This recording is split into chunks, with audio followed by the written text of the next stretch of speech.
സ്ത്രീ വിഷയങ്ങളിൽ കോൺഗ്രസ് നേതാക്കൾ ആരോപണ വിധേയരാകുന്നതിന് പതിറ്റാണ്ടുകളുടെ പാരമ്പര്യമുണ്ട്. പി.ടി. ചാക്കോ മുതൽ രാഹുൽ മാങ്കൂട്ടത്തിൽ വരെയുള്ള ലിസ്റ്റിലെ പല പേരുകളും ഞെട്ടിപ്പിക്കുന്നതാണ്. കോൺഗ്രസ് രാഷ്ട്രീയത്തെ പിടിച്ചുകുലുക്കിയ ലൈംഗികാരോപണങ്ങളിലേക്ക് ഒരു തിരിഞ്ഞുനോട്ടം. സംസ്ഥാന രാഷ്ട്രീയത്തിലെ ഇരുത്തമെന്ന നേതാവായ പി.ടി. ചാക്കോയിൽ നിന്ന് തുടങ്ങുന്നതാണ് കോൺഗ്രസിലെ സ്ത്രീപീഡനത്തിന് പുറത്തായവരുടെ പട്ടിക. 1963 ഡിസംബർ 8 പി.ടി. ചാക്കോ സഞ്ചരിച്ച കാർ അപകടത്തിൽപ്പെട്ടു.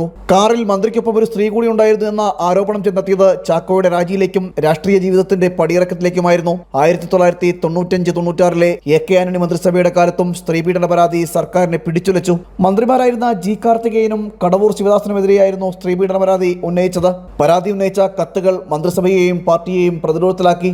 ഈ കാലയളവിൽ തന്നെ വിവാദമായ സൂര്യനെല്ലി കേസും പാർട്ടിയെയും സർക്കാരിനെയും ഒരുപോലെ വെട്ടിലാക്കി.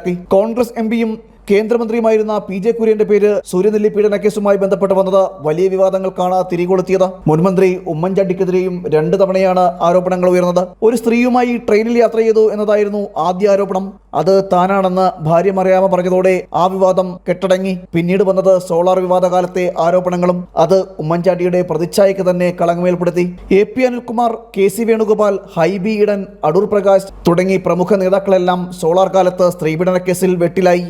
ഈ നാണക്കേടിൽ നിന്ന് ഇതുവരെ പാർട്ടി മുക്തമായിട്ടുമില്ല. കോൺഗ്രസ് നേതാവ് രാജ്മോഹൻ ഉണ്ണിത്താനെ വനിതാ പ്രവർത്തകയ്ക്കൊപ്പം പിടികൂടിയതാണ് മറ്റൊരു കേസ്. അനാശാസ്യം ആരോപിച്ച് വീട് വളഞ്ഞ് പിടികൂടി പോലീസിലേപ്പിക്കുകയായിരുന്നു. ഈ കേസിൽ പിന്നീട് ഉണ്ണിത്താൻ കുറ്റവിമുക്തനായെങ്കിലും നാണക്കേട് ഇതുവരെ മാറിയിട്ടില്ല. അടുത്ത കാലത്ത് ഏറ്റവും വലിയ വിവാദം സൃഷ്ടിച്ച കേസുകളായിരുന്നു പെരുമ്പാവൂർ എം.എൽ.എ. എൽദോസ് കുന്നപ്പള്ളിയുടേതും കോവളം എം.എൽ.എ.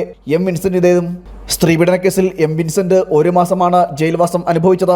എൽദോസ് കുന്നപ്പള്ളിക്കെതിരായ സ്ത്രീപീഡന കേസിൽ വലിയ നാണക്കേടാണ് ഉണ്ടാക്കി തീർത്തത്. ഈ നിലയിലേക്കാണ് ഇപ്പോൾ രാഹുൽ മാങ്കൂട്ടവും എത്തുന്നത്. പൊതുവെ പുഞ്ചിരിയുടെ മുഖമണിഞ്ഞ രാഹുൽ മാങ്കൂട്ടത്തിന്റെ കാപട്യം വലിയ ഞെട്ടലാണ് കേരള ജനതയ്ക്കുണ്ടാക്കിയത്.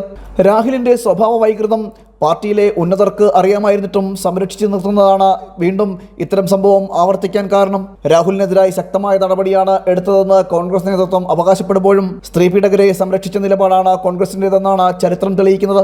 എം. വിൻസെന്റും എൽദോസ് കുന്നപ്പള്ളിയും എം.എൽ.എമാരായി ഇപ്പോഴും തുടരുകയാണ്. പാർട്ടി അംഗത്വത്തിൽ നിന്നും യൂത്ത് കോൺഗ്രസ് അധ്യക്ഷ സ്ഥാനത്ത് നിന്നും രാഹുൽ മാങ്കൂട്ടം പടിയിറങ്ങിയെങ്കിലും എം.എൽ.എ. സ്ഥാനത്ത് തുടരാൻ അനുവദിക്കുന്നത് കോൺഗ്രസ് നേതൃത്വത്തിന്റെ സ്ത്രീവിരുദ്ധ സമീപനത്തിന് ഒരു ഉദാഹരണം കൂടിയാണ്. ജനം, തിരുവനന്തപുരം.